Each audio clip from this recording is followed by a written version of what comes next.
Donald Trump ने भारत को hell hole कहा है। उन्होंने वहां पर काम कर रहे भारतीयों को गैंगस्टर्स विद लैपटॉप कहा है। लेकिन नरेंद्र मोदी की और उनकी सरकार की इतनी हिम्मत नहीं हो पा रही है कि वो दो टूक अमेरिकी राष्ट्रपति से कहें आपकी हिम्मत कैसे हो रही है हमारे देश के खिलाफ या नाप शनाप करने की। जिसने भी नर्क देखना है, जहन्नुम देखना है, वो इंडिया चला जाए। हमारी कोई इज्जत हो तो जवाब देना साहब। ट्रंप के गुलाम हैं हम क्या कह सकते हैं, मालिक कहेंगे स्कोर क्या है। आपके गुरु घंटाल की कहीं इज्जत होगी तो बोलेगा। वो हमारे देश को नरक बोल रहा है, नरक। लेकिन हमारे प्रधानमंत्री जी चुप हैं। झालमुड़ी खाने के लिए मुंह खुलता है, अपने फ्रेंड डोनाल्ड के लिए मुंह नहीं खुलता है। ये अवाम का रिएक्शन है। Take India, that's been a 30-year project of every Democrat-Republican administration to bring them closer to the U.S. orbit, and literally spit in their face as we did on this administration. यानी इतनी बेइज्जती के बाद भी एक चुप रहेगा, नहीं बोलेगा। जर्मन वालों, ये तुम्हारी प्रोडक्ट का भी बेड़ा गर्क करवाएगा। अस्सलाम वालेकुम नाजरीन, मैं हूं आपका अपना सरफराज विकी अल मशहूर सुसरा। नाजरीन, बहुत ही कमाल हो गया है कि ट्रंप ने ऐसा बयान दे दिया है, मेरी स्क्रीन पे चल रहा होगा कि उसने इंडिया को नर्क कह दिया है, यानी नर्क का गड़ा। और गैंगस्टर लोग हैं ये, गैंगस्टर यानी गैंगस्टर लैपटॉप उसने बोला है उसको, गैंगस्टर लैपटॉप, और बहुत कुछ उसने बोला है। ज़रा मैं सुनवा देता हूँ, इंडियन के ही ज़ुबान से सुनवा देता हूँ कि इंडियन खातून हैं, वो खुद ही कुछ कह रही हैं। दिखाइए। डोनाल्ड ट्रंप ने भारत को हेल होल कहा है। उन्होंने वहां पर काम कर रहे भारतीयों को गैंगस्टर्स विद लैपटॉप कहा है। लेकिन नरेंद्र मोदी की और उनकी सरकार की इतनी हिम्मत नहीं हो पा रही है कि वो दो टूक अमेरिकी राष्ट्रपति से कहें आपकी हिम्मत कैसे हो रही है हमारे देश के खिलाफ या नाप शनाप करने की। आप बजा फरमा रही हैं, आपको ये आपका हक है, राइट है कि आपको ऐसा बोलना चाहिए कि उसने क्यों बोला है, नर्क क्यों बोल दिया है। और मैं तो कह रहा हूं कि नर्क वो, अब आप जिसने नर्क देखना है, जिसने भी नर्क देखना है, जहन्नुम देखना है, वो इंडिया चला जाए। यानी इंडिया मोदी सरकार के अंदर चला जाए, मोदी सरकार में। मैं इंडिया भारत की बात नहीं कर रहा हूं, इंडिया जो ये मोदी गुरु घंटाल की जो सरकार है, उस सरकार के अंदर जाकर देख ले कि जहन्नुम क्या होता है, जहन्नुम किसको कहते हैं, और नर्क जो हिंदी में है, तो नर्क क्या होता है, जाकर इंडिया पे देख लें आप। और आपने जो कहा है कि गैंगस्टर, जाहिर है अब उसने बोला है ट्रंप ने, और ट्रंप ने जब बोला है, ट्रंप ने आखिर बोला क्यों ऐसा बोला क्यों रहा। और आप कह रही हैं कि आप कोई दो टोक जवाब नहीं दे रहा है, बोल नहीं पा रहा है, यानी गुरु घंटाल आपका उसके सामने बोल नहीं पा रहा। इतनी उसने बेइज्जती की आपके इंडिया की, इतनी बेइज्जती की, और उसको चुप्पी लगी हुई है, यानी उसकी जुबान बंद है। लगता है कि जैसे किसी ने एल्फी लगा दी है उसके होंठों के ऊपर कि वो खुलेंगी नहीं। क्यों चुप्पी लगी हुई है, क्या वजह है, क्यों नहीं बोल रहे। वो एक आपके तजिया निगार हैं, बहुत मोस्ट सीनियर तजिया निगार हैं, उन्होंने इसके ऊपर से पर्दा हटा दिया कि आखिर आपका गुरु घंटाल ट्रंप के इस बयान पर, यानी ट्रंप ने जो गैंगस्टर और जो आपको नर्क का कुआं या गड़ा बोला है, वो क्यों नहीं बोल रहा, क्या वजह है, उसके ऊपर से पर्दा हटा दिया आपके तजिया निगार ने। दिखाएगा जी। हमारी कोई इज्जत हो तो जवाब देना साहब। ट्रंप के गुलाम हैं हम क्या कह सकते हैं, मालिक कहेंगे स्कोर क्या। बिल्कुल सर, आपने बिल्कुल सही कहा है। मैं तो इसमें कुछ नहीं कह सकता, मैं तो ये बात नहीं कह सकता, क्योंकि मैं यहां बैठा ये नहीं समझता कि भी पूरे भारत की बेइज्जती हो। मैं समझता हूं कि मोदी सरकार की बेइज्जती हो तो नो प्रॉब्लम।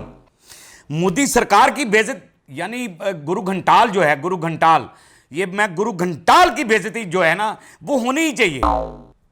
गुरु घंटाल की बेइज्जती होनी चाहिए। और आपने ठीक कहा कि गुलाम है, इसलिए नहीं बोल पाते। कोई इज्जत हो तो बोले ना, कोई इज्जत हो, कहीं आपके गुरु घंटाल की कहीं इज्जत होगी तो बोलेगा। हर जगह तो बेइज्जत हो रहा है, हर जगह बेइज्जत हो रहा है, अपनी हरकत से, अपनी पॉलिसियों से, अपनी गंदी सियासत से, हर जगह तो बेइज्जत हो रहा है। इज्जत ही नहीं है।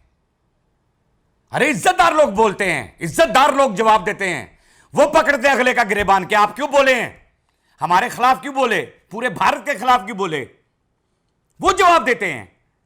लेकिन आपका गुरु घंटाल क्यों बोलेगा गुरु घंटाल, क्योंकि मालिक है वो। अब मालिक के सामने तो नहीं बोल सकता ना, समझ तो आप गई हैं। मालिक के सामने तो नहीं बोलेगा, मालिक ने तो हड्डी डालनी है, चुप कर जाना है। मालिक के सामने तो मालिक ने तो कुछ भी करना है। मालिक ने डांट भी देना है, चुप करके बैठना है, मालिक है वो। लेकिन यहाँ पर अवाम, देखिए अवाम का बनता है रिएक्शन। क्या रिएक्शन है जी, दिखाइएगा जरा। वो हमारे देश को नरक बोल रहा है, नरक, लेकिन हमारे प्रधानमंत्री जी चुप हैं। झालमुड़ी खाने के लिए मुंह खुलता है, अपने फ्रेंड डोलांड के लिए मुंह नहीं खोलता है। पूरी बात ही खाने के लिए तो मुंह खोलता है, और डोलंट उसके लिए मुंह नहीं खोलता। जिसने नर्क बोल दिया उसके लिए मुंह नहीं खोल रहा। यह अवाम का रिएक्शन है। वो मैंने बताया है बेटा आपको, अभी तो मैंने बताया आपको कि वो ये आपके तजिया निगार ने पर्दा हटा तो दिया है, क्यों नहीं मुंह खोल रहा? वो खाने के लिए ही मुंह खोलता है। पता नहीं ट्रंप क्या क्या खिला रहा होगा उसको। ऐसी उसके पास ऐसी कौन से राज हैं उसके गुरु घंटाल के, या क्या मामलात हैं कि गुरु घंटाल उसके सामने बिल्कुल लेट ही गया है, मुद्दा ही लम्मा पै गया कि उन्हें क्या कर ला जो होंदा ही तेरे को। मैं नहीं चुप बोलांगा, कुछ भी नहीं बोलना, तुम चुप हो। इंटरनेशनल लेवल पर तो बेइज्जती करवाई आपने बेइज्जती करवाई। देख लो आज क्या कह रहा है वो आपके बारे में। और ये एक्स यूएसए के एम्बेसडर हैं, ये भी कुछ कह रहे हैं। Take India, that's been a 30-year project of every Democrat-Republican administration to bring them closer to the U.S. orbit, and literally spit in their face as we did on this administration.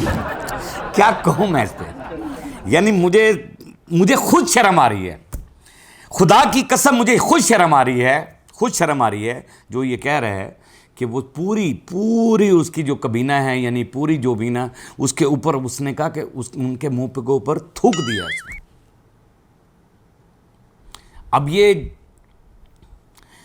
कितनी की घटिया बात है, यानी कितनी घटिया बात है गुरु घंटाल के लिए, लेकिन फिर भी उसका मुंह नहीं खुलेगा, चुप रहेगा, नहीं बोलेगा। यानी इतनी बेइज्जती के बाद भी एक, यार कैसा, मैं समझता हूं कि कैसा बुज़दिल तरीन ऐसा नेता आपको मिला ही क्यों? यार आपने ढूंढा ही क्यों ऐसा नेता? विश गुरु। ये गुरु घंटाल, वो जो कहा था ना गुरु घंटाल, मैं जो कहता हूं बैठकर गुरु घंटाल, तो गुरु घंटाल खुदारा कोई विश गुरु ढूंढे, सही वाला विश गुरु ढूंढे जो आपके मुल्क की इज्जत बनाए। राजनाथ हैं जिन्होंने आरतियाँ उतारी थी रफेल की, और फलां और तिलक लगाए थे, और ये किया था वो किया था, और उनका खाना ख़राब हमने कर दिया था। और उस टाइम तो हमने 4, 5, 6, 7 ट्रंप ने पता नहीं कितनी गिनती की हुई है, ये हमें नहीं पता। लेकिन नेक्स्ट हमारे साथ पंगा लेंगे तो फिर हम बताएंगे क्या होगा। तो आप दोस्त पर उन्होंने पाँव रखा, और पाँव रखते ही क्या हो गया?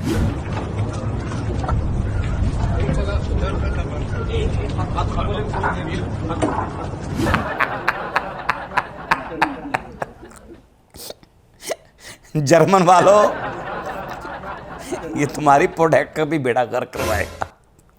अब यहां पर जाकर इन्होंने पांव रखा है और गिर गए हैं, यानी ट्रंप की बात को सच कर रहे हैं कि ये गड़े ही है, नरक के गड़े। यानी और खुदा का वास्ता है, जर्मन की प्रोडक्ट को क्यों बेड़ा गर्क करने लगे हो? अब जर्मनी भी सारे जितने भी है ना, वो भी ये सोच में पड़ जाएंगे कि यार ये डिफेंस मिनिस्टर है जो अपना डिफेंस नहीं कर सकता, अपने पांव पर नहीं खड़ा हो सकता, वो क्या डिफेंस करेगा यार अवाम का? उसको आपने डिफेंस मिनिस्टर बनाया हुआ है। साडा डिफेंस मिनिस्टर हैगा सी, कसी बुखाया सी एक दफ़ा ब्लॉग के अंदर, हम एक बहुत पुरानी बात है कि वो नहर में वो छलांगे लगा रहा था, तैर रहा था और आम खा रहा था और मज़ेदार, और क्या बात है डुबकियाँ लगा रहा था, ठीक है ना यार। दलेर लोग हैं हम, दलेर लोग हैं साढ़े ना इतने सारे दलेर ने। मैं दसना होना कि जिथे बंब चले ना आप चले जाते होते कि यार की होया। लोग तो डरते हैं ना कि यार उतने नहीं जाना, लेकिन ये खुद चले जाते की होया जी उतने भैन। ये ऐसे लोग हैं हमारे। तो डिफेंस करने वाले जितने भी लोग हैं वो सारे ताकतवर लोग हैं, सब ताकतवर लोग हैं, यकीन जाने, क्योंकि हमारा मुल्क जो है वो महफूज हाथों में है। हमारा मुल्क महफूज हाथों में है अल्लाह की रहमत से। सरहद पे खड़े नौजवान जो एक सलूट मारते हैं, और जब वो कदम मारते हैं ना नीचे ज़मीन पर, तो हिलाकर रख देते हैं, हिलाकर रख देते हैं। उनके सलूट से आपके कई सिपाही गिर जाते हैं। ये होती है पावर। हमारा मुल्क महफूज हाथों में है। सरहद पे खड़े नौजवान हमारी ज़िंदगियों की हिफाजत करते हैं, हमारी सांसों की हिफाजत करते हैं, हमारे बच्चों की हिफाजत करते हैं। उन्हें मेरा सलाम है, उनकी माँओं को मेरा सलाम है, जिन्होंने ऐसे सपूत पाकिस्तान को दिए हैं, ऐसे सपूत पाकिस्तान को दिए हैं। अल्लाह हमेशा उन्हें सलामत रखे। पाक आर्मी जिंदाबाद थी, जिंदाबाद है और जिंदाबाद रहेगी। पाकिस्तान जिंदाबाद था, जिंदाबाद है और जिंदाबाद रहेगा। बाकी हुण जो कुछ ट्रंप ने किया है वो तुसी जानो तो ट्रंप जाने, ठीक है ना। साडा कोई चक्कर नहीं है भरावा, साडा कोई चक्कर नहीं। हम तो सिर्फ इतना ही कहते हैं, हंसते रहें, मुस्कुराते रहें, हंसी वाली ज़िंदगी गुजारें, कभी किसी की दिल आज़ारी मत कीजिएगा। इज़्ज़त दें, इज़्ज़त लें, मोहब्बत बांटें, मोहब्बत हासिल करें और परवरदिगार पर यकीन रखें, क्योंकि सब ताकतें मेरे रब के अंदर हैं, सब ताकतें मेरे रब के अंदर हैं और वही सब कुछ कर सकता है। बेशक बेशक वही सब कुछ कर सकता है। हमने आपके लिए व्हाट्सअप भी बनाया, टिकटॉक भी बनाया, फेसबुक भी बनाई है, उसे भी फॉलो कीजिएगा। मस्के चैनल को सब्सक्राइब करते रहें, लाइक करते रहें, कमेंट्स करते रहें और घंटी दबाना मत भूलिएगा, क्योंकि सुसरा आपके साथ है और जब तक जिंदा है, जब तक जिंदा है तब तक आपके साथ रहेगा। अल्लाह हाफ़िज़।